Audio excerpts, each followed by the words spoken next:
Assalamualaikum warahmatullahi wabarakatuh. Alhamdulillah, apa khabar semua dan murid Ustaz Lima Al-Khawarizmi.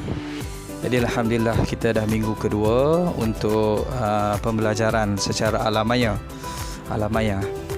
Okey, jadi insyaAllah suatu hari nanti kita akan bertemu kembali di dalam kelas seperti sebelum inilah.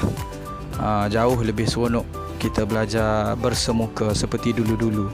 Tapi apakan daya, masa sekarang bukan kuasa kita untuk melawan takdir seperti yang telah Allah takdirkan. Seperti yang telah berlaku pada hari ini, kita terpaksalah belajar secara atas talian. Okey, tak apalah, kita teruskan juga. Okey, kamu nampak tak belakang gambar ustaz tu ada apa? Tu. Ada ustaz kecil kan? Okey, cuba kamu tengok. Itu adalah gambar ada ikan-ikan di dalam laut. Cantik tak? Cantik. Ustaz pun teringin suatu hari nanti ustaz nak menyelam macam ni. Ustaz pernah dia panggil apa bukan snorkeling. Ustaz pernah pergi snorkeling, tapi dia di permukaan air je. Sangat indah Allah buat. Okey, seterusnya kamu tengok gambar ni pula. Tadi di dalam air, ini di luar bumi pula. Ini di luar bumi. Ni bumi kita yang Allah buat ni. Ini yang bawah ni adalah permukaan bulan.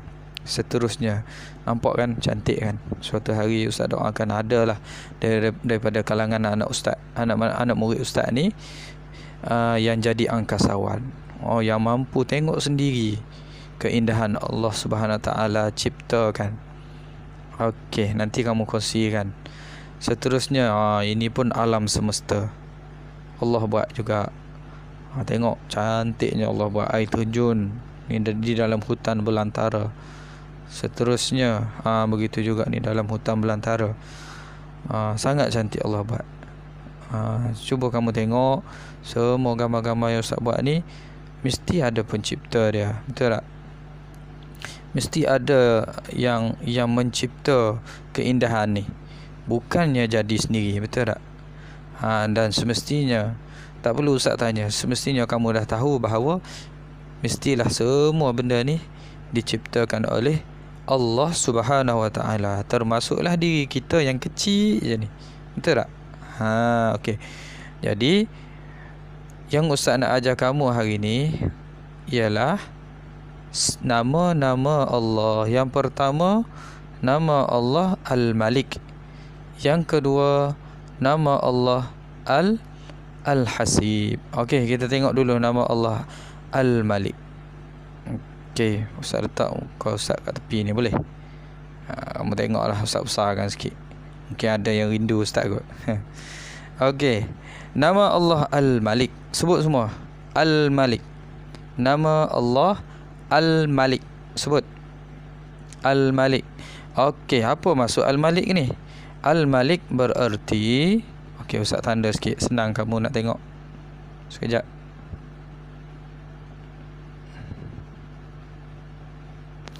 Al-Malik bererti apa dia ni? Allah yang maha menguasai segala-galanya. Macam gambar tadi kamu tengok kan, tak ada siapa pun yang boleh hentikan air terjun tadi.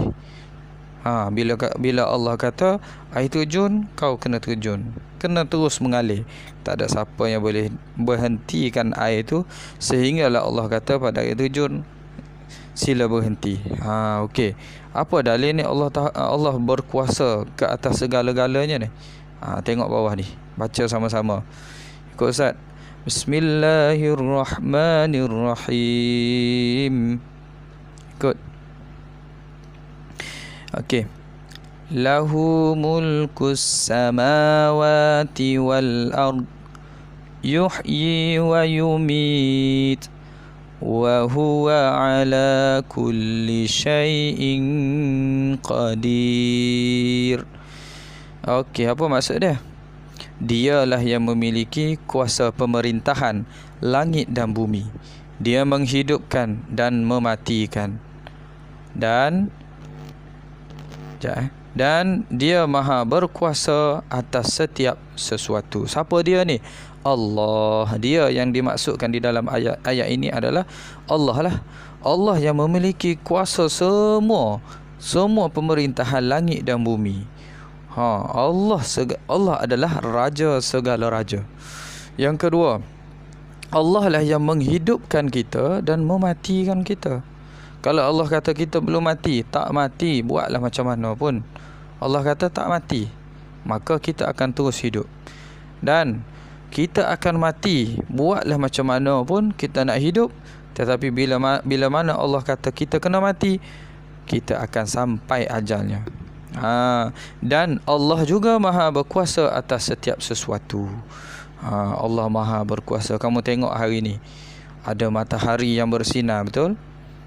Sekarang ni ada matahari yang bersinar. Kamu tengok, itu dia bersinar adalah atas arahan Allah. Kalau Allah suatu hari nanti Allah kata, wahai matahari, berhentilah bersinar, maka dunia akan menjadi gelap. Betul? Kamu nak suruh matahari bersinar balik, tak boleh. Selagi mana Allah suruh dia gelap, sepanjang itulah dia akan gelap. Allah maha berkuasa atas setiap sesuatu. Okey. Itu yang pertama. Apa nama Allah yang pertama? Al-Malik. Apa sebut? Al-Malik. Ingat dalam kepala, Al-Malik maksudnya Allah maha menguasai segala-galanya. Okey, yang kedua. Kita tengok sini yang kedua. Okey. Nama Allah yang kedua, Al-Hasib. Apa maksud Al-Hasib? Al-Hasib. Sebut Al-Hasib. Okey. Sekejap Nama Allah Al-Hasib berarti apa dia? Allah maha mencukupkan keperluan hamba-hambanya. Allah yang cukupkan apa yang kita perlu dalam dunia ni. Apa yang kita perlu, segala apa yang kita perlu atas dunia ni, Allah yang cukupkan. Sekejap Saya nak kecilkan sikit.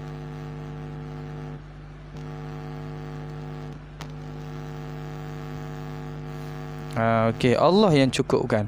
Jadi sebenarnya apa yang kita perlu Allah yang akan cukupkan.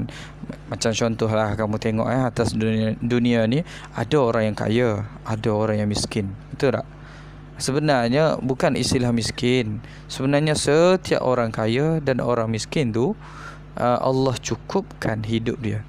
Allah tak bagi apa yang kita nak sebenarnya, tapi Allah bagi apa yang kita perlu. Pegang kat situ. Apa dalilnya Allah bagi, Allah cukupkan keperluan kita? Dalilnya ialah wa may yatawakkal 'ala Allahi fa huwa hasbuh. Apa maksud dalil? Ingat lagi tak? Dalil bermaksud bukti. Kalau daripada Al-Quran, ia adalah dalil naqli. Okey, apa maksud tadi ayat Quran tadi? Dan sesiapa yang bertawakal kepada Allah dengan penuh keimanan, maka Allah akan mencukupkan keperluannya. Mesti ada syarat dia. Apa yang kita nak, apa yang kita perlu daripada Allah, kita mesti bertawakal pada Allah. Nanti Allah akan cukupkan keperluan kita. Okey, baca lagi kat bawah. Nama Allah Al-Hasib juga berarti Allah Subhanahu wa taala maha menghitung setiap amalan dan perbuatan kita, sama ada baik ataupun tidak baik, pada setiap masa dan tempat. Al-Hasib, ingat, Al-Hasib ada dua maksud. Ada dua. Yang pertama, maksud yang pertama tadi apa? Allah apa tadi? Allah maha mencukupkan. Allah cukupkan apa? Keperluan rezeki kita. Yang kedua, maksud yang kedua ialah Allah maha menghitung. Tengok ni. Allah maha menghitung. Allah hitung apa? Allah hitung segala amalan kita, baik atau buruk, dan tak kira masa dan tempat. Allah hitung semuanya. Walaupun kecil, walaupun besar, sekalipun besar. Walaupun kecil je kamu buat. Contoh, kamu berjalan sekarang ni kat rumah tak? Kamu berjalan dekat ruang tamu kamu nampak satu sampah, kamu kutip. Tak ada siapa yang nampak kamu. Kecil je benda tu, tapi Allah kira tak? Allah hitung semuanya sebagai amalan kebajikan. Jadi berebutlah kena buat benda baik. Apa dalilnya? Apa buktinya Allah Maha menghitung? Firman Allah Subhanahu Wa Taala, baca kat bawah tu sama-sama, innallaha sari'ul hisab. Surah Ali Imran ayat 199. Maksudnya apa? Sesungguhnya Allah sangat cepat perhitungannya. Okey, jadi jangan kita bertangguh dalam berbuat baik dan jangan kita bertangguh untuk bertaubat walaupun dosa tu kecil, dan jangan kita kena berebut untuk buat benda baik. Okey kena berebut buat benda baik walaupun benda tu kecil sahaja. Dan kalau benda jahat walaupun kecil tetap kita kena tinggalkan. Jadi sebelum Ustaz sudah pengajaran hari ini, sebelum tu Ustaz nak kamu tengok video yang Ustaz buat sebagai rumusan pengajaran hari ini. Okey, sama-sama kita tengok. Okey. Okey, nama Allah yang kita belajar ini, ada dua nama Allah yang kita belajar ini. Yang pertama, tengok. Nampak tak? Yang pertama Al-Malik. Okey, yang kedua Al-Hasib. Sebut semua. Al-Hasib. Okey, apa maksud Al-Malik? Okey, tengok. Allah Maha apa? Maha menguasai. Allah Maha menguasai segala-galanya. Segala-galanya. Tak ada yang Allah tak dapat kuasai. Yang kedua, Al-Hasib, ada dua maksud. Ingat. Yang pertama, Allah Maha mencukupkan rezeki hamba-hambanya. Yang kedua, Allah Maha apa? Menghitung. Allah akan hitung segala amalan kita, sama ada baik ataupun buruk. Okey.